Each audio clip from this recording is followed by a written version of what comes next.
Veins తో బాధపడుతున్నారా? భారతదేశంలోనే బెస్ట్ ట్రీట్మెంట్ అందించే ఏకైక హాస్పిటల్ ఏవిస్. వాగర్థావివ సంపృక్తౌ వాగర్థ ప్రతిపత్తయే జగతః పితరౌ వందే పార్వతీ పరమేశ్వరౌ. సదాశివసమారంభాం శంకరాచార్య మధ్యమాం అస్మదాచార్య పర్యంతం వందే గురు పరంపరాం. ఆదిత్యాయ చ సోమాయ మంగళాయ బుధాయ చ గురు శుక్ర శనిభ్యశ్చ రాహవే కేతవే నమః. శృంగేరి జగద్గురు పీఠాధిపతులకి, కంచి పీఠాధిపతులకి నమస్కారములు తెలియజేసుకుంటూ కార్యక్రమాన్ని ప్రారంభిద్దాం. ఈ మార్చి నెల 16వ తారీఖు నుంచి 31వ తారీఖు వరకు 12 రాశులలో జన్మించినటువంటి వారికి ఏ విధంగా ఉండబోతుందో తెలుసుకునే ప్రయత్నం చేద్దాం. ముఖ్యంగా ఈ యొక్క గురువు వృషభ రాశిలో సంచారము, కుజుడు మిథున రాశిలో స్తంభించి సంచారము, అలాగే కేతువు కన్యా రాశిలో, మరియు శని భగవానుల వారు కుంభరాశిలో సంచారము.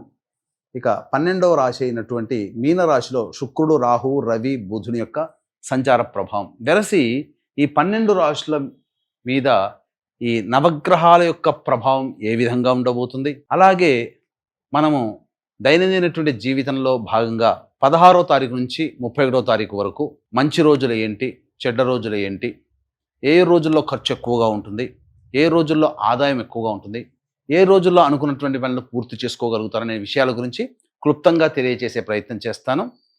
వీక్షించండి. ద్వాదశ రాశులలో భాగంగా మార్చి 16వ తారీఖు నుంచి 31వ తారీఖు వరకు కన్యా రాశిలో జన్మించినటువంటి వారికి ఏ విధంగా ఉండబోతుందో తెలుసుకునే ప్రయత్నం చేద్దాం.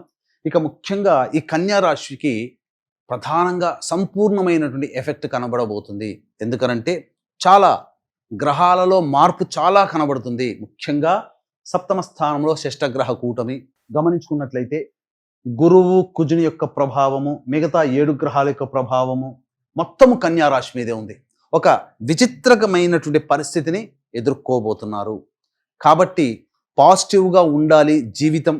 ఇక ముందు తర్వాత అనగా తర్వాత వచ్చే 3 నెలలు అనుకూలంగా ఉండాలి అంటే దేవతా అనుగ్రహాన్ని పొందక తప్పని పరిస్థితి. ఎందుకనంటే శుభ అశుభం అనగా నైసర్గిక పాపగ్రహాలు, నైసర్గిక శుభగ్రహాలు మొత్తం కూడా కన్యా రాశి మీదనే కేంద్రీకృతమై ఉన్నాయి. కాబట్టి మంచి కావాలి అనుకుంటే దేవతా అనుగ్రహం పొందక తప్పని పరిస్థితి. లేదు సమస్యలు, మనకు దేవుడు లేడు, ఇవన్నీ ట్రాష్ అనుకుంటామా, వచ్చే సమస్యల నుంచి ఈ పాపగ్రహాల ప్రభావంలో వచ్చే సమస్యలు ఇబ్బందికరంగా మారుతాయి. ఎటువంటి సమస్యలు ఎదురవుతాయి? షష్టగ్రహ కూటమి ఏర్పడుతుంది, శని మార్పు చెందుతున్నాడు, సూర్యగ్రహణం కూడా ఈ యొక్క మీనరాశిలో, మొత్తం ఎఫెక్ట్ కన్యా రాశి మీద కూడా ఎక్కువగా ఉంటుంది. ముఖ్యంగా దాంపత్య సమస్యలు పెరిగే అవకాశం ఉంటుంది. ఏది దేవతా అనుగ్రహం పొందకపోతే జరిగేటువంటి చెప్తున్నాను. దాంపత్య సమస్యలు పెరగడం కానీ, అలాగే వ్యాపార సంస్థల్లో భాగస్వాములు ఉంటారు కదా, వారి మధ్య కొన్ని ఇష్యూస్, పొరపచ్చాలు, ముఖ్యంగా ధనపరముగా మరియు సంస్థాగతంగా కొన్ని ఇష్యూస్ అనేటువంటివి ఏర్పడతాయి. కాబట్టి జాగ్రత్తలు పాటించండి.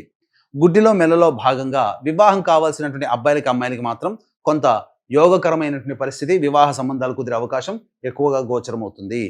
ఇక సమస్యలు కొని తెచ్చుకోవడం అనేటువంటిది మీ చేతుల్లో ఉంటుంది. సమస్యలు రాకుండా చేసుకోవడం కూడా మీ చేతుల్లో ఉంటుంది. జాగ్రత్తలు పాటించండి.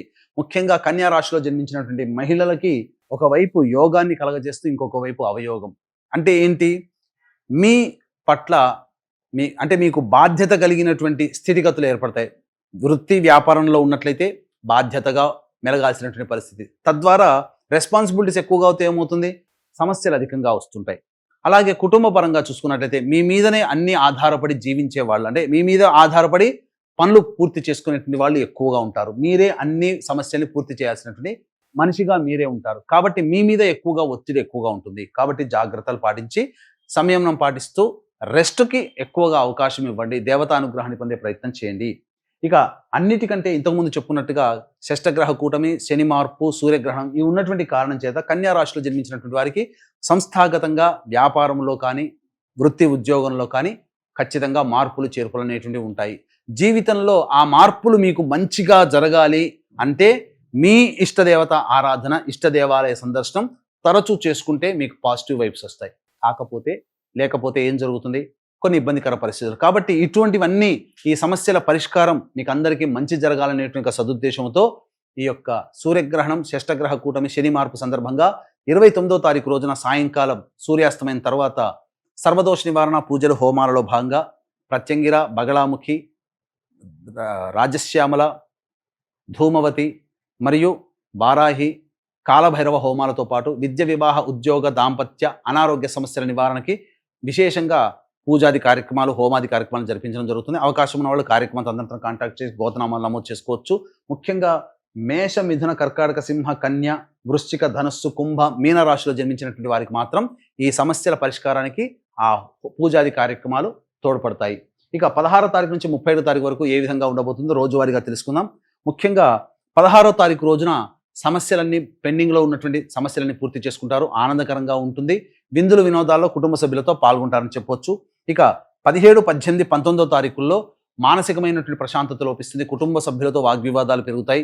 ఏదైనా ఒక చికాకుతో ఇబ్బందికర జీవితాన్ని గడపాల్సినటువంటి పరిస్థితి, ధనం ఎక్కువగా ఖర్చు అయ్యే అవకాశం ఉంటుంది. ఇక 20, 21వ తారీఖుల్లో రాని బాకీలు వసూలు అవ్వడము, ఇతరుల సహాయ సహకారాలు రావడము, మీ యొక్క అవసరాలకి తగ్గట్టుగా, ఖర్చులకి తగ్గట్టుగా ఆదాయం లభించడం, తద్వారా ఆనందకరంగా జీవితాన్ని గడుపుతారని చెప్పవచ్చు. ఇక 22, 23, 24, 25, 26 ఈ 5 రోజుల్లో కనుక చూసుకున్నట్లయితే ప్రధానంగా వాహన ప్రమాదం చోటు చేసుకునే అవకాశం ఉంది. కాబట్టి వాహనాన్ని నడిపేటప్పుడు జాగ్రత్తలు పాటించాలి. తల్లిగారి ఆరోగ్యం పట్ల శ్రద్ధ వహించాలి. అంతేకాకుండా వాహన మరమ్మతులకి, గృహ మరమ్మతులకి ఎక్కువగా ఖర్చులు అవుతాయి. గృహోపకరణాలు కొనుగోలు చేసే అవకాశం ఉంటుంది. ముఖ్యంగా మీ ఆరోగ్యం పట్ల కూడా శ్రద్ధ వహించాలి. ఇక 27, 28వ తారీఖుల్లో ప్రధానంగా 27, 28, 29, 30 ఈ 4 రోజుల్లో ధనపరమైనటువంటి సమస్యలు పూర్తి చేసుకుంటారు. వృత్తి, ఉద్యోగాల్లో మార్పులు అనేటువంటివి ఉంటాయి. ఉద్యోగ సంబంధంగా ప్రయత్నం చేసేటువంటి వాళ్ళకి మంచి అవకాశాలు లభిస్తాయని చెప్పవచ్చు. ముఖ్యంగా మీ యొక్క సంతోషం గడపడానికి మీరు అనగా మీ యొక్క సమస్యలు పరిష్కరింపబడి సంతోషంగా గడపడానికి అవకాశాలు ఎక్కువగా ఉంటాయి. అనగా ధనపరమైన సమస్యలు తీర్చుకుంటారు. 31వ తారీఖు రోజున మాత్రం ఆకస్మికమైనటువంటి ఖర్చులు పెరిగే అవకాశం గోచరమవుతుంది. ప్రశాంతత లేని జీవితాన్ని గడుపుతారు. కాబట్టి ఏతావాత మనం తెలుసుకునేటువంటి అంశం ఏంటంటే కన్యా రాశి వారికి కాస్త సమస్యలు అనేటువంటివి అధికంగానే ఉన్నాయి. కాబట్టి జాగ్రత్తలు పాటించండి. ఇప్పుడు చెప్పినటువంటి విషయాల్లో అంటే మీకు ఏమైనా సందేహాలు కనుక ఉన్నట్లయితే కార్యక్రమ తదనంతరం కాంటాక్ట్ చేసి మీ యొక్క జాతక సంబంధమైనటువంటి విషయాలకి నివృత్తి చేసుకునే మార్గాన్ని తెలుసుకోవచ్చు. అలాగే మేష, మిథున, కర్కాటక, సింహ, కన్య, ధనుస్సు, వృశ్చిక, కుంభ, మీన రాశిలో జన్మించినటువంటి వారికి ఈ సంబంధించినటువంటి గ్రహణ ప్రభావం ఎక్కువగా ఉంది. షష్టగ్రహ కూటమి ప్రభావం కూడా ఉన్నటువంటి కారణం చేత సర్వదోష నివారణ పూజల, హోమాల్లో నమోదు చేసుకునే ప్రయత్నం చేసుకుంటే సమస్య నుంచి బయటపడతారని చెప్పవచ్చు. సర్వం శ్రీ ఉమామహేశ్వర పరబ్రహ్మార్పణమస్తు.